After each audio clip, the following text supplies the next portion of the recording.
ქალების საერთო დივიზიონი, ზაფხულის საკვალიფიკაციო სეზონის მეორე ვარჯიში, რაც შეიძლება მეტი რაუნდის გამეორება 10 წუთში. ვარჯიში შედგება 5 დედლიფტისგან, 5 ბოქს-ჯამპისგან, 5 ჰენდრილის ნი ფუშაპისგან და პლუს 5 ჰენდრილის ნი ფუშაპი ყოველ რაუნდზე.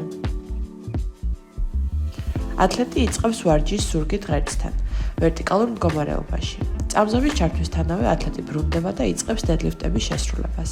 პირველ რიგში ასრულებს 5 დედლიფტს განსაზღვრული წონით. რეპის დასაწყისი ღერძი იატაკზე, ხელები ღერძზე მუხლებს გარეთ. რეპის დასრულება ვერტიკალური მდგომარეობა, მუხლები მენჯი და იდაყვები ბოლომდე გაშლილი, მხრები ღერძის უკან. ამის შემდეგ ათლეტი გადადის ყუთზე და ასრულებს მოცემული რაოდენობის ყუთზე აღტომას. რეპის დასაწყისი ორივე ფეხით იატაკზე დგომა, რეპის დასასრული ორივე ფეხით ყუთზე, მენჯი და მუხლები ბოლომდე გამართული. ამის შემდეგ ათლეტი გადადის ჰენდრილის ფუშაპზე და ასრულებს მოცემული რაოდენობის გამეორებას. რეპის დასაწყისი პლანკის პოზიცია, რეპის დასასრული პლანკის პოზიცია. ათლეტი იწყებს პლანკის პოზიციაში, ხელებზე და ფეხის თითებზე დაყრდნობით, იდაყვები გაშლილი, სხეული სწორ ხაზზე.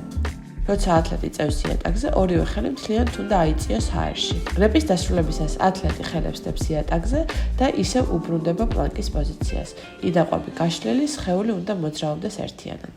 არ დაგვაუწყდეს, ყოველ რაუნდზე ჰენდრილის ფუშაპს ემატება 5 გამეორება.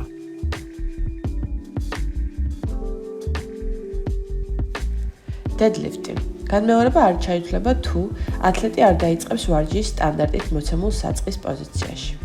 ათლეტი არ დაასრულებს ვარჯიშს სტანდარტით მოცემულ საბოლოო პოზიციაში.